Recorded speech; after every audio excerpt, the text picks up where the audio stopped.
AJ, what sort of game you expect? And then prediction time, my friends. 4-0 last time out. It could be worse, this one, but we shall see. What do you reckon?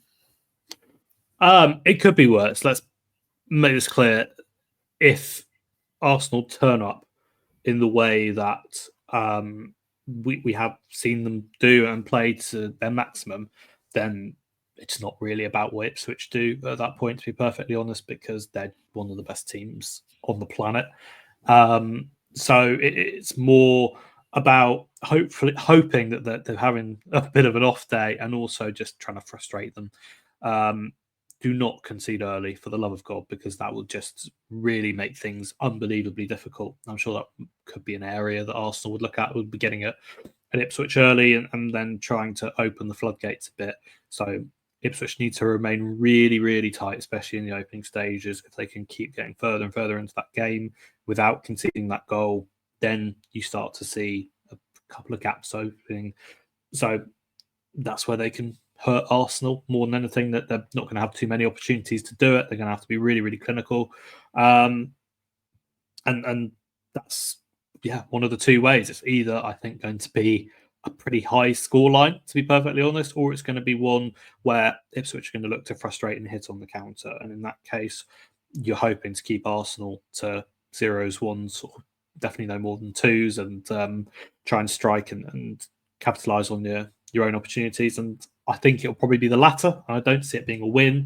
I've gone with a 3-1 defeat. I think that Ipswich can remain competitive in this game. I think that Liam Delap will have a big impact. He's my first goal scorer, my only goal scorer for Ipswich. But I just think that the quality that Arsenal have, especially towards kind of the end of the game, if it's a tight match, I think might be a little bit too much. So 3-1 defeat. Liam Delap is my first goal scorer. Okay, then. So you're saying there's a chance. There is a chance. There's always a chance. We thought there wasn't much of a chance going to Tottenham, and there was a chance, and they won it. So look, it's a different game. Yeah, I mean North London, it's a different game. It's a different a different game, and these are. Let's be honest, there's quite a big gap. I mean, Tottenham have done that on a few occasions, and Arsenal largely are incredibly consistent. But there's always a chance that, and if McKenna gets the setup right, which he usually does, then it gives them a much bigger chance to go out there. And away is where the points come, isn't it? It's been on the road. It's been in games where they've frustrated the opposition and turned the crowd in both of them at Tottenham and Wolves. So if they can do a bit of that, especially seeing, let's see how Liverpool do as well, and how Chelsea do on Boxing Day. Liverpool host Leicester, Chelsea host Fulham. If they win those games, there's going to have to be an expectation that Arsenal go and beat Ipswich. And if they don't, they're out. I think they'd be out of the title race, to be perfectly honest.